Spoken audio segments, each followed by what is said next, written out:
घाटशिला उपचुनाव का जो परिणाम है, रुझान जो है वो आ रहा है, इस विषय में आप क्या कहेंगे? कहाँ कुछ कमी रह गई? नहीं, कमी कुछ नहीं। जो देखिए, सबसे पहली बात है कि जो हम लोग का पिछली बार वोट था, उस वोट से अगर एक वोट भी हमें अतिरिक्त आता है तो हमारी विजय होगी।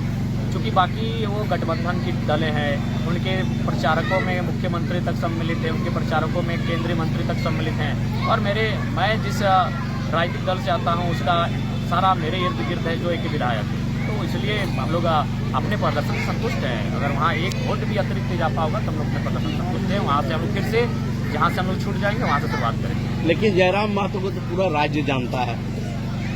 निसंदेह राज्य पूरा जानता है, लेकिन आज राज्य में आप देख सकते हैं जानता सभी को है। मोदी जी को भी जानता है, लेकिन मोदी जी गठबंधन के बूते कई राज्यों को जीत रहे हैं। अगर वो भारतीय जनता पार्टी व्यक्तिगत लड़े तो ना जीत पाएंगे, तो कई उसी प्रकार कांग्रेस है, झारखंड मुक्ति मोर्चा, अगर वो व्यक्तिगत लड़ेंगे तो कई सीटों पर उनका जमानत जब्त हो जाएगा। तो वो तभी जीत पा रहे और अच्छा परफॉर्मेंस कर पा रहे जब वो गठबंधन में आ रहे हैं। लेकिन एक युवा जो अकेले लड़ रहा है तो उससे अकेले लड़ना ही एक सराहनीय विषय है। जियो नहीं है, वीडियो नहीं है, पूरा प्रभार में पूरा अनुमंडल क्षेत्र चल रहा है।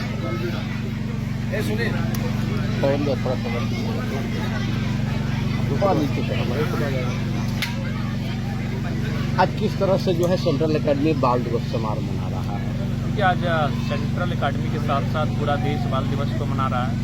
बाल दिवस यानी हम लोग इस दिन पंडित नेहरू को विशेषकर याद करते हैं। उनकी जयंती है। पंडित नेहरू इस प्रांत के, इस राष्ट्र के पहले प्रधानमंत्री, जिन्होंने उस समय इस देश के आधार को रखने का काम किया। कहीं न कहीं उनका जो कामी सोच आगे इस राष्ट्र को आगे की ओर ले जाने के लिए बाकी के जो प्रधानमंत्री बने उनका अनुकरण करते हुए आज इस राष्ट्र को आगे लेकर जा रहे हैं। आज डुमरी में लगभग 10 महीने हो गए हैं, अब तक कोई अधिकारी नहीं है। प्रत्येक सप्ताह इस बात का हमें भी खेद है, और एक जनप्रतिनिधि होने के नाते हम ऐसा नहीं कि इन विषयों को हम संज्ञान में नहीं रखे हैं।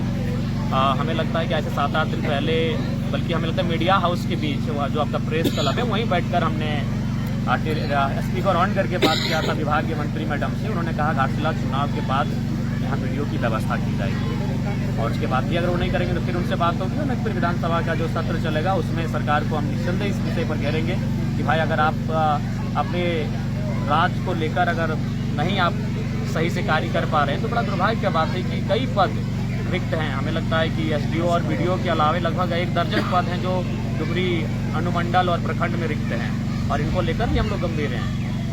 लेकिन करना तो सरकार के है, सरकार के अंगों को है, सरकार के विभागीय मंत्री को करना है, और हम लोग उस पर लगातार दबाव भी बना रहे हैं। बाकायदा टेलीफोनिक हमें लगता है प्रत्येक 7 दिन में एक बार बात होती है, और वही हम कहते हैं कि भाई कम से कम इसकी भरपाई की जाए। तो आजकल करते हैं। और जब हमारी अंतिम बार उनसे बातचीत हुई तो उन्होंने घाटशिला उपचुनाव की बात कहा था।